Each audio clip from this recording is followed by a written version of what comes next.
Hello, welcome back. Before the motherboard, I installed the hard drives. This is the WD 4TB hard disk drive, and I install it with the Type B mounting plate right here behind the motherboard.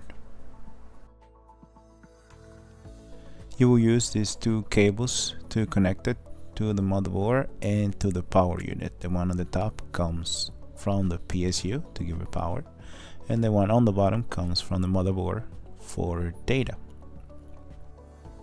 And also install the Samsung 500GB 860 solid state drive, and I decided to install it here on the top to avoid disturbing the air around the radiator. I want that air to run as free as possible.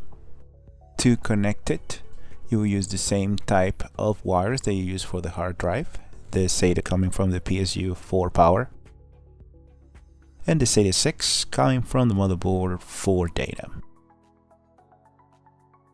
And now let's do a quick run what I have so far. I have the fans installed. I rotated them for cable management. I rotated the back one too to run the wire through there. This is the solid state drive on the top, and the wires are gonna go here through the metal, trying to keep this area as clear as possible for the air to go through for the radiator. These are the front fans, and they are pushing the air in or blowing the air in, not out, in. And that's it. The two fans on the top, the solid state drive, one in the back, hard drive behind the motherboard, ready to go. Those are the final preparations before installing the motherboard. So let me put my gloves on and my head camera on and start installing the motherboard. Alright, so we are back. We have this area clear right here for the motherboard. And what I learned from the first installation of the motherboard, keep in mind this is the second installation, this USB 3 cable will hit against the radiator, so it will be very hard to install once the motherboard is installed into the case. I have the water pump here. I have to clean it all up again, remove the thermal paste.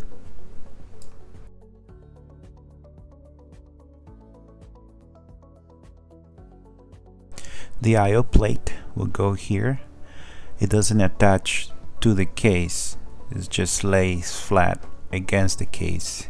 There is no clipping it into the case back here, so it's attached just to the motherboard, and you just lay it against the wall of the back of the chassis.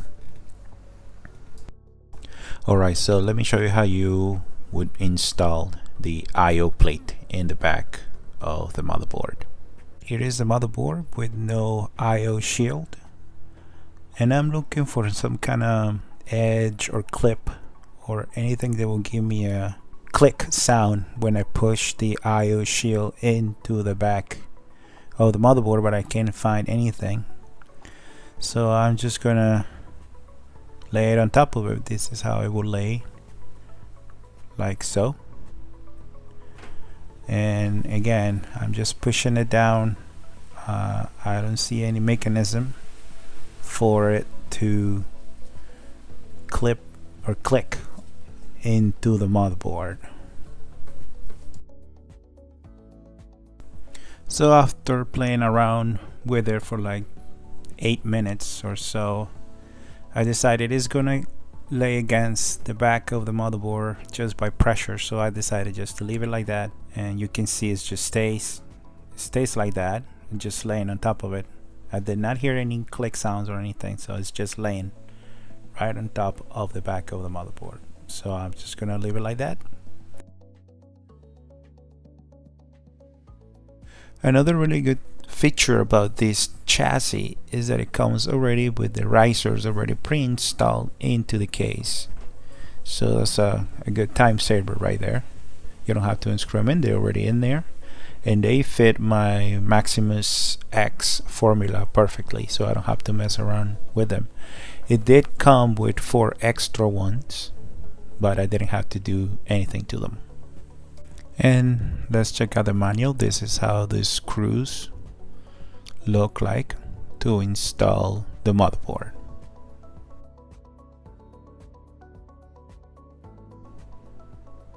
They should be 9. I did a quick inspection and found out one of these pins was bent, so I tried to fix it. Let me show you. This is the USB 3 connector from the front panel, and it has one pin bend. So I just used my finger to straighten it out. It's a little bit out of focus, but anyway, one of those pins was bent, so I had to fix it. And now I'm ready to go install the motherboard inside, but I have to install this USB 3 port first because the radiator is too close to the left side and it won't let me do it after I install the motherboard. Alright, now it feels right. It's going in okay, and with a little bit of pressure you just push it very gently all the way back in. Now I'm going to plug in the motherboard main power connector like so.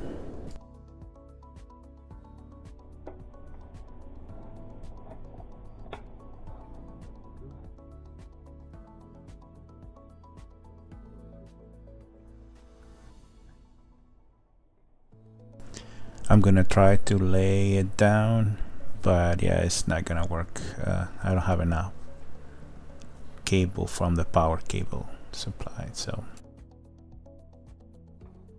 it's not gonna let me do it. I don't have enough slack for the wire to let me lay the motherboard down, so I'm gonna have to unplug it again.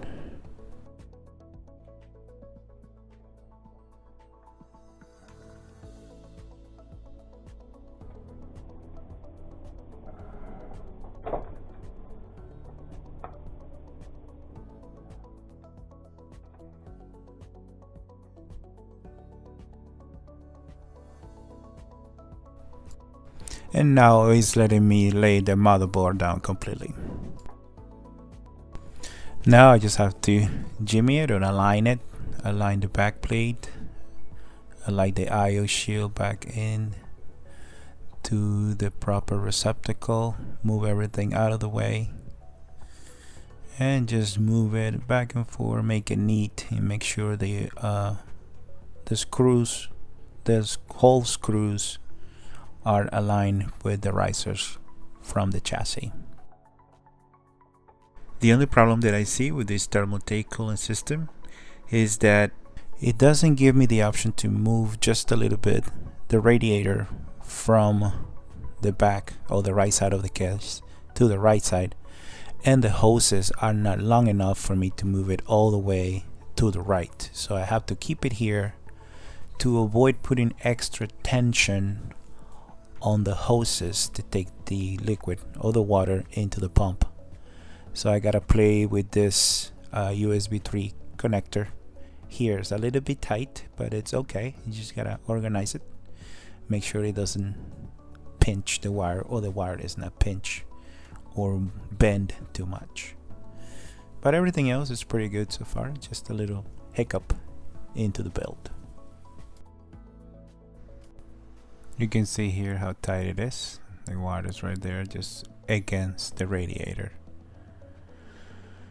Anyway, so now I'm just gonna double check the holes, make sure they are aligned as possible, and just making sure there I can see the hole, that I can see the riser through the hole. Alright, that's about it. Just a final check. I'm making sure the screw holes are aligned as good as possible before I put the screws in. Everything looks good, so I'm going to proceed with the installation of the screws, or screwing the screws. I would say a magnetic tip would be a must-have, because if the screws fall into the holes, you gotta take the motherboard all the way out again. So I recommend using a magnetic tip screwdriver. I am gonna start with the corners, and I'm not tightening them all the way in. I'm just trying to have the riser grab the screw, maybe just 1 or 2, 3 turns, and then go to the next one, because at the end you have to move the motherboard a little bit just to make all the screws match with the hole and the riser from the case.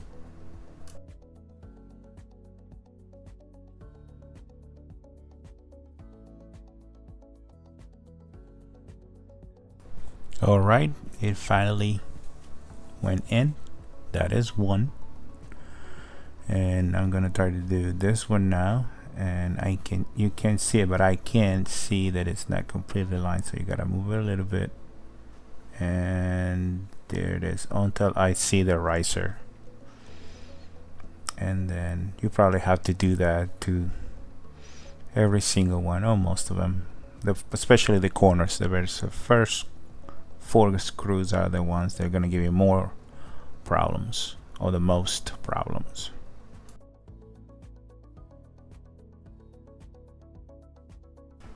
Alright, so let me get the camera light on.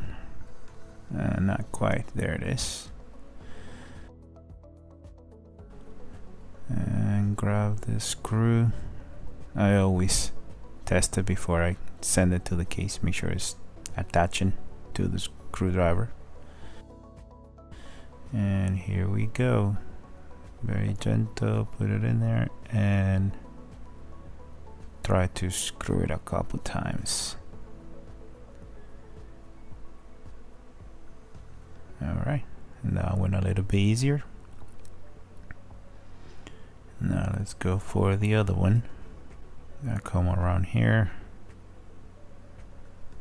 and once again you gotta shift it a little bit, make sure it matches perfectly with the riser on the bottom.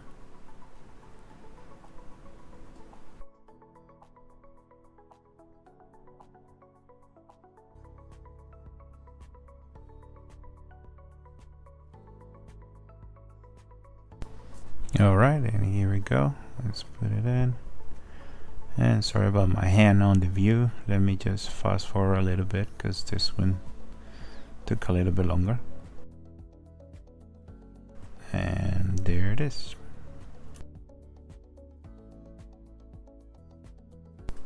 I'm going to fast forward again to the 4th one. And once again, there is always a little bit of adjusting. You have to adjust the hole with the riser on the bottom.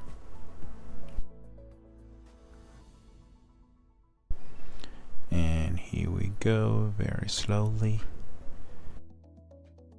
Alright, so those are the 4 corners. Now I'm not going to show you the other ones, we just basically do the same thing. And this is how they look like at the end. So there's number 1, number 2, number 3, number 4, 5 and 6, 7 and 8. This guy's a pain in the butt. I dropped that screw in there. And number 9. Now let me show you the back, the I/O shield. You can see it's not attached to the chassis, it's just laying against it.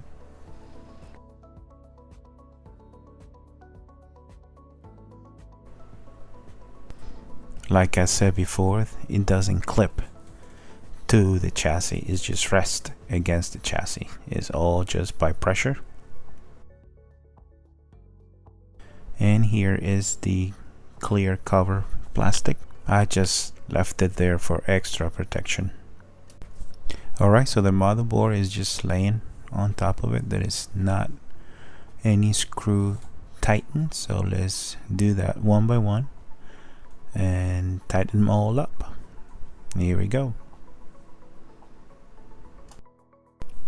The motherboard's manual recommends not to tighten the screws too much to avoid warping the motherboard. So as soon as you feel that the screws stop screwing it in and go to the next one.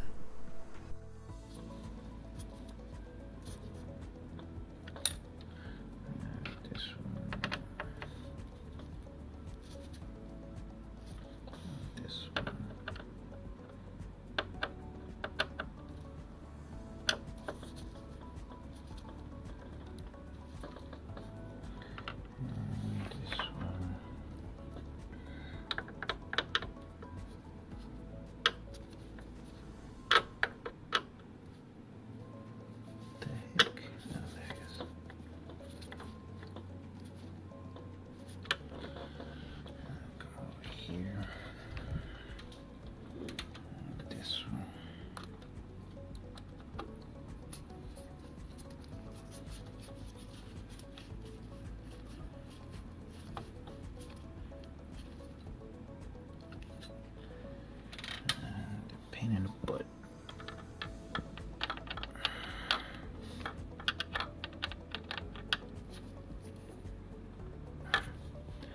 And finally hit this one. Alright, this is the last screw and you are done. This is the end of this part. The next part will be installing the CPU and the RAM memory.